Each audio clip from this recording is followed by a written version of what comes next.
বাবা ওই যে মন্দিরে রাধা গোবিন্দ দেখা যাচ্ছে, ওই রাধা গোবিন্দের মূর্তিটা যদি আমরা আমাদের এই অহংকারী নয়ন দিয়ে যদি দর্শন করি, তাহলে সেটা শুধু একটি মাটির মূর্তি মনে হবে।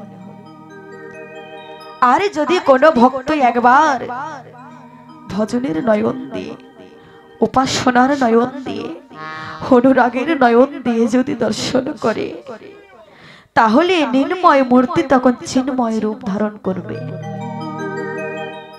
বাবা, ভগবান বিক্রি হয় কোথায়? একমাত্র ভক্তের ভক্তি এবং ভক্তের নয়ন জলে। জগতে তো আমরা অনেকেই শুনেছি যে ভগবানের মূর্তি বিক্রি হয়, কিন্তু ভগবানও যে বিক্রি হয় সেটা তো আমরা কোথাও শুনিনি। ভগবান বিক্রি হয় একমাত্র ভক্তের ভক্তি এবং নয়ন জলে। আমার ভগবান বললেন, ওগো জগতে যার ভক্তিটা সঠিক, যার ভক্তিটা সক্ষম, তার কাছে আমার ভগবান জন্ম জন্মান্তর ধরে তার কাছে বিক্রি হয়ে যায়। আর এই জগতে একমাত্র ভক্তি ভরে কে ডেকেছিল? একমাত্র ভক্তি ভরে ডেকেছিল। দেখুন বাবা, ভক্তিটা কেমন জিনিস। ভগবানের প্রতি বিশ্বাস না থাকলে ভগবানের চরণ কিন্তু লাভ করা যায় না। এই ভক্তিটা কেমন জিনিস একবার শুনে রাখেন। মহাভারতের যে পঞ্চ পাণ্ডব যুধিষ্ঠির, ভীম, অর্জুন, নকুল, সহদেব, এই পঞ্চ পাণ্ডবের মধ্যে দ্বিতীয় পাণ্ডব ভীম, পঞ্চ পাণ্ডবকে নিয়ে যখন মা কুন্তী দেবী খেতে দিতে যাবে, এমন সময় তার মেজ ছেলে ভীম মায়ের হাতটি চেপে ধরেছে। চেপে ধরে বলছে, মাগো তোমাকে একটি কথা বলবো। বলছে, বল বাবা। দেখো না, আমার গায়ে তো অনেক শক্তি, একটু যদি বেশি বেশি না খাই তাহলে আমার কি করে শক্তি হবে বলো মা? তুমি না এতদিন আমায় খেতে দিয়েছো, কিন্তু মা জানো তোমার হাতে খেয়ে আমার না কোনোদিন পেট ভরেনি। আজকে তোমায় একটি কথা বলবো, শুনবে মা? বলছে, বল বাবা, তুই আমায় কি বলবি? মাগো, আজকে যতটুকু খাবার আছে সবগুলো খাবার তুমি আজকে আমাকে একাই দেবে। আমি পেট ভরে খাবার পর অবশিষ্ট খাবার যতটুকু থাকবে সেই খাবার তুমি বাকি সব ভাইদের ভাগ করে দেবে। ভীম যেই না এই কথাটি বলেছে, কুন্তী তখন বলছে, ছি বাবা ছি, আমার ভাবতে লজ্জা হচ্ছে যে তুই আমার সন্তান আর আমি তোর মা। আমি তো তোদের কাছ থেকে আশা করি না, আমি তো তোদের এই শিক্ষায় শিক্ষিত করিনি। আমি তোদের এই শিক্ষায় শিক্ষিত করেছি যে তোরা পাঁচ ভাই যতটুকু খাবার পাবি সেই খাবার তোরা পাঁচ ভাই মিলে ভাগ করে খাবি। আর তুই আজকে বলছিস কিনা সব খাবার তুই একাই খাবি? ওরে ভীম, জগতে তুই কি আমার একাই সন্তান? আমার কি আর সন্তান নেই? ভীম তখন বলছে, কুন্তী তখন বলছে, ওরে ভীম, জগতে তুই না শুধু খেয়েই গেলি আর বড়ই হয়ে গেলি। তোর দ্বারাই কোনো কাজ সম্ভব হলো না, তোর দ্বারাই কোনো কাজ হলো না। তুই শুধু জগতে খেয়েই গেলি আর বড়ই হয়ে গেলি। কুন্তী দেবী তখন যে এই কথাটি বলেছে, ভীম তখন খাবারটি না খেয়ে ওই খাবারের থালায় হাত ধুয়ে উঠে দাঁড়ালো। মা বলছে, ওরে ভীম, তুই আর খাবি না বাবা? হাত ধুয়ে যে উঠে দাঁড়ালি। মাগো, আজকে আমার আর খাওয়া হবে না, আজকে আমার আর খাওয়া হবে না। মায়ের কথাটা শুনে সন্তান তো। মায়ের কথাটা শুনে ভীমের অন্তরে একটু ব্যথা লেগেছে। বলছে, মা, ও মা, আমি তোমার সন্তান আর তুমি আমার মা হয়ে তুমি আমাকে এত বড় কথা বললে যে জগতে আমি শুধু খেয়েই গেলাম আর বড় হয়ে গেলাম, কোনোদিন তোমার কোনো কাজে লাগলাম না। বলো মা, আমি কি করতে পারি তোমার জন্য? এই পৃথিবীর বুকে যেই বস্তুটি তুমি আমার কাছে চাইবে, আমি সবার প্রথমে সেই বস্তুটি তোমার সন্নিকটে নিয়ে আসব। একবার বলে দেখো না মা, তুমি আমার কাছে কি চাও? কুন্তী তখন বলছে, ওরে ভীম, বুঝেছি, তোর গায়ে এত শক্তি আছে বলে তোর এত অহংকার, তাই না? তবে ঠিক আছে, আমি এমন একটি বস্তু চাইবো যে তুই চেষ্টা করলেও আমায় এনে দিতে পারবি না। ভীম বলছে, ও মা, একবার বলেই দেখো না, চেষ্টাটুকু তো করতে পারি। কৃপা করে বলো মা, তুমি পৃথিবীর বুকে যেই বস্তুটি চাইবে আমি সেই বস্তুটি তোমার কাছে এনে দেওয়ার চেষ্টা করব। একবার বলেই দেখো।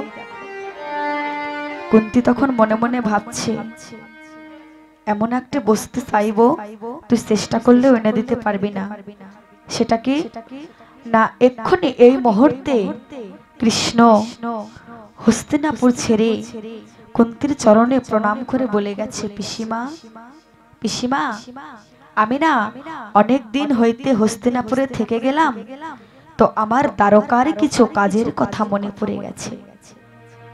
পিসিমা, তুমি যদি অনুমতি দাও আমি একটু দ্বারকা থেকে ঘুরে আসতে পারি। কৃষ্ণ এই মুহূর্ত গেছে, এখনো দ্বারকায় পৌঁছাতে পারেনি। ভীম বলছে, মাগো, একবার বলো তুমি আমার কাছে কি চাও? কুন্তী বলছে, ওরে ভীম, ঠিক আছে, তুই এক্ষুনি এই মুহূর্তে আমার কাছে কৃষ্ণকে এনে দর্শন করা। দেখুন বাবা, কতটাই না বিশ্বাস, কতটাই না ভক্তি, কতটাই না ভক্তি থাকলে এরূপ কথা বলা যায়। ভগবানকে দর্শন করানো, একে তো আর যার তার সঙ্গে দর্শন করানোর কথা নয়, তাই না? সবাই কি পারে ভগবানকে দর্শন করাতে?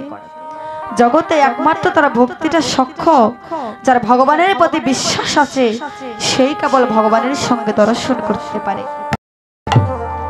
বলছে, ও মা, তুমি না পৃথিবীর বুকে সব থেকে সহজ চাওয়াটা তুমি আমার কাছে চাইলে। কৃষ্ণকে এনে দেখানো এটা আবার কি এমন কঠিন কাজ? তুমি দাঁড়াও, আমি এক্ষুনি এই মুহূর্তে কৃষ্ণকে এনে তোমার সন্নিকটে দর্শন করাবো।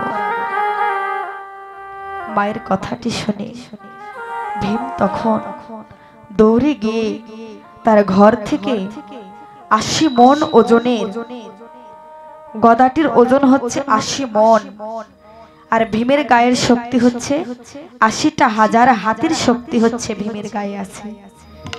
ভীম তখন কি করলো? দৌড়ে গিয়ে ঘর থেকে তার 80 মণ ওজনের গদাটি উঠোনের মাঝে নিয়ে এসে দাঁড় করে সেই গদাটি কি করলো? উপর দিকে ছুঁড়ে মারলো, আর সেই পতিত গদার নিচে তার মাথাটা রেখে চিৎকার করে ভগবানকে ডাকছে, ও গো দয়াময়, একবার দেখা দাও, ও গো কৃপাময়,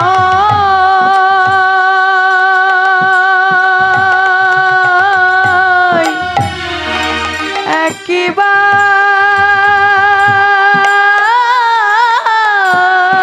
দেখা দাও, দেখা দাও,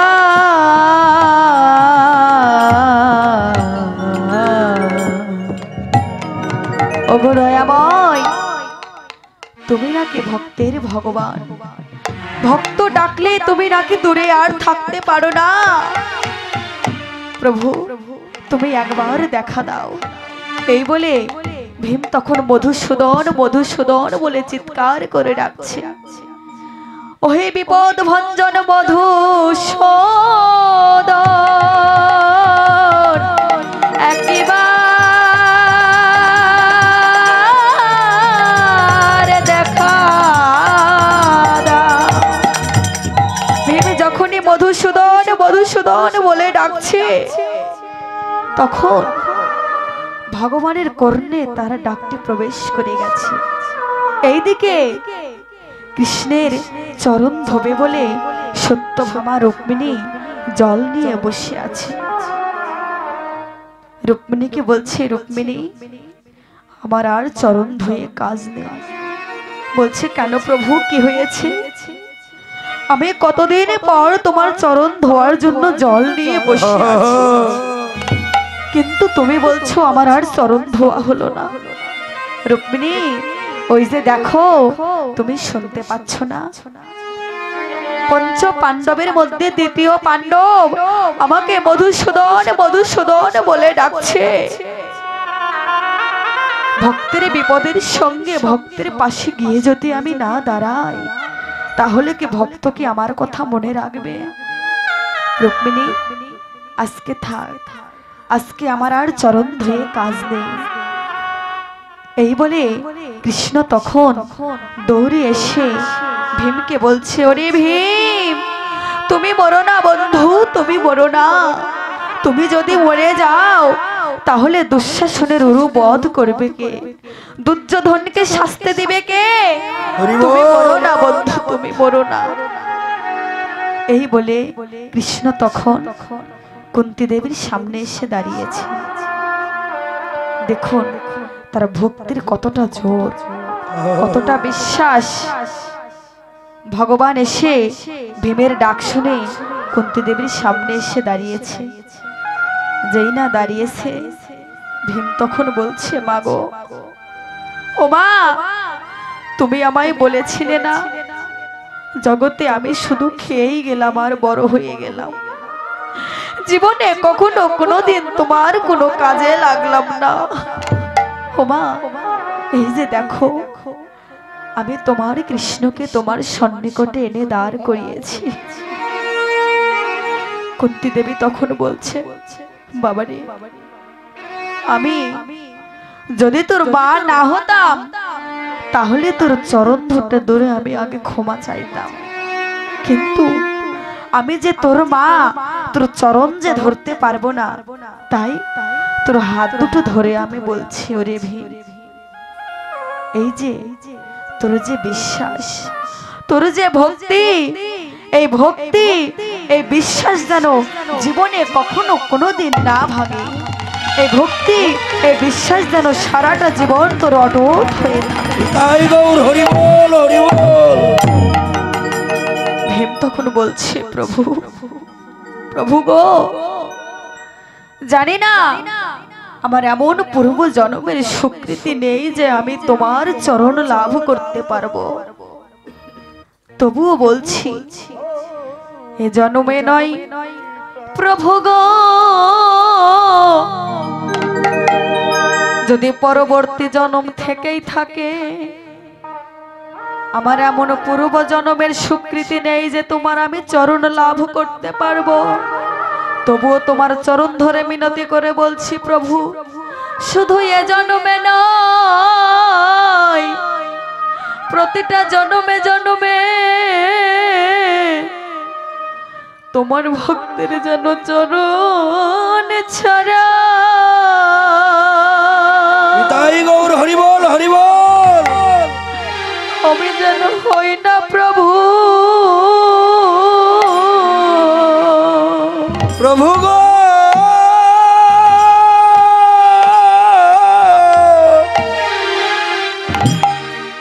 আমি কোনদিন তোমার ভক্তের চরণ, তাই গৌর হরি বল, হরি বল,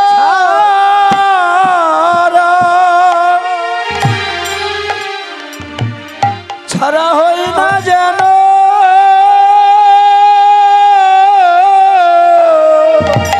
আমি যে তোমার ভক্তের চরণ ছাড়া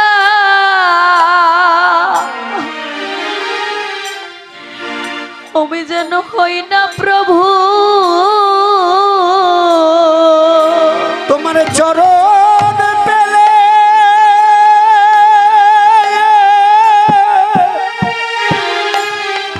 জীবনে আর চাওয়া থাকবে না। হরি বল হরি বল। যেন চরণ ছাড়া চরণ ছাড়া করো না প্রভু। শুধু এ জন্মে না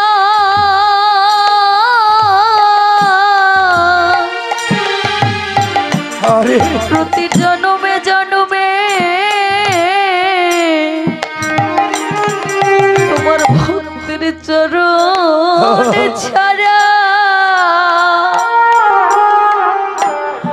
আমি যেন হই না প্রভু। শুধু এ জন্মে না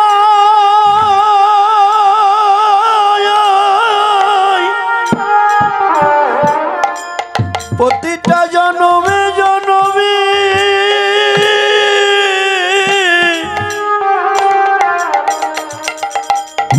আমি যেন চরণ ছাড়া চরণ ছাড়া হয় না প্রভু। তোমার ওই চরণে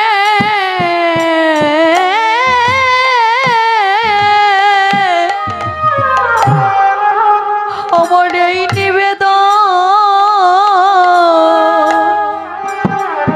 তোমার ভক্তের চরণ ছাড়া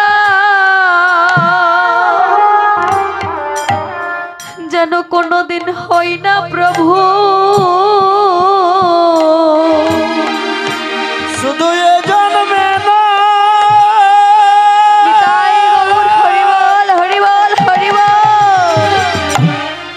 এ জন্মে নাই জন্মে জন্মে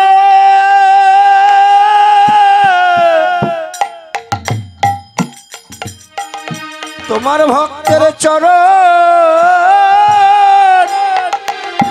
ছাড়া ছাড়া করো না প্রভু। প্রভু গো সেদিন জানোই আমায় কাঙাল বলে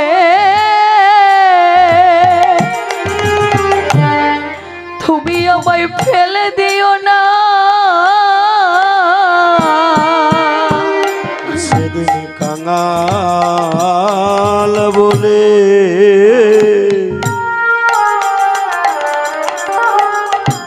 ভগবান ফেলে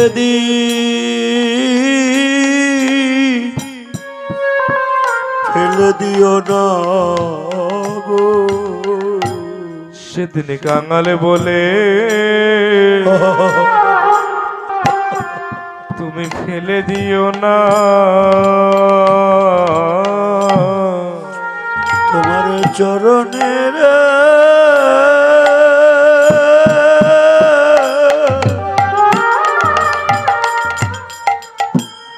দ্বারে রেখো।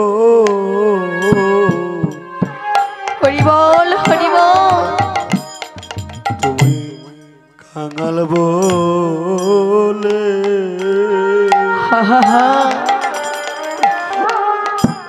আমায় ফেলে দিও না।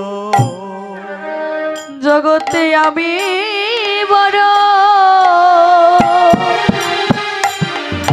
বড়ই অভাগিনী প্রভু গো জগতে আমি বড়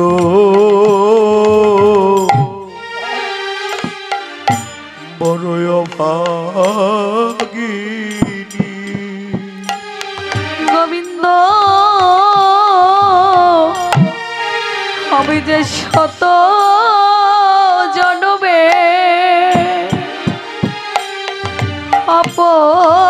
অপরাধী। গোবিন্দ হে যে শত জনমে আহা, অপরাধী। তুমি সেদিন এই দাসীকে কাঙালি বলে ফেলে দিও না, তোমার ওই চরণের পাশে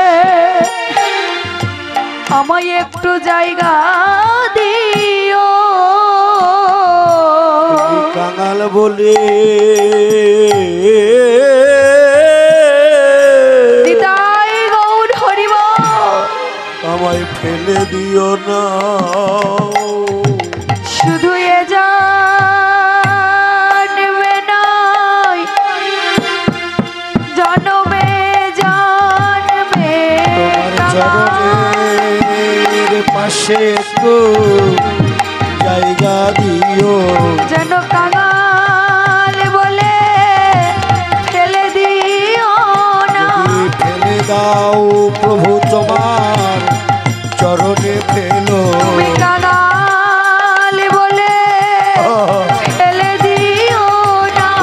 এই দাসী এই নিবেদন, তুমি কাঙাল বলে ফেলে দিও না। শুধু এ জনমে নয় জনমে জনমে যেন কাঙাল বলে ফেলে দিও না। বলি এই দাসী এই নিবেদন, তুমি ফেললে ফেলো তোমার চরণ তলে। তোমার চরণ পেলে সব পাবো গো। তুমি ফেললে ফেলো চরণ তলে। তোমার চরণ পেলে সব পাবো গো। তুমি ফেললে ফেলো চরণ তলে। সচির নন্দন গৌর তুমি হরি, কাঙাল বলে ফেলে দিও না। সচির নন্দন গৌর হরি। তুমি কাঙাল বলে ফেলে দিও না। ফেলে ফেলো চরণ তলে, কাঙাল বলে গৌর হরি। তুমি ফেলে ফেলো চরণ তলে, সচির নন্দন গৌর হরি, ফেলে ফেলো চরণ তলে, সচির নন্দন গৌর হরি। ফেলে ফেলো তোমার চরণ তলে। কাঙাল বলে আহা, ফেলে দিও না। ভগবানকে পেতে হলে বিশ্বাস থাকতে হবে, ভক্তি থাকতে হবে।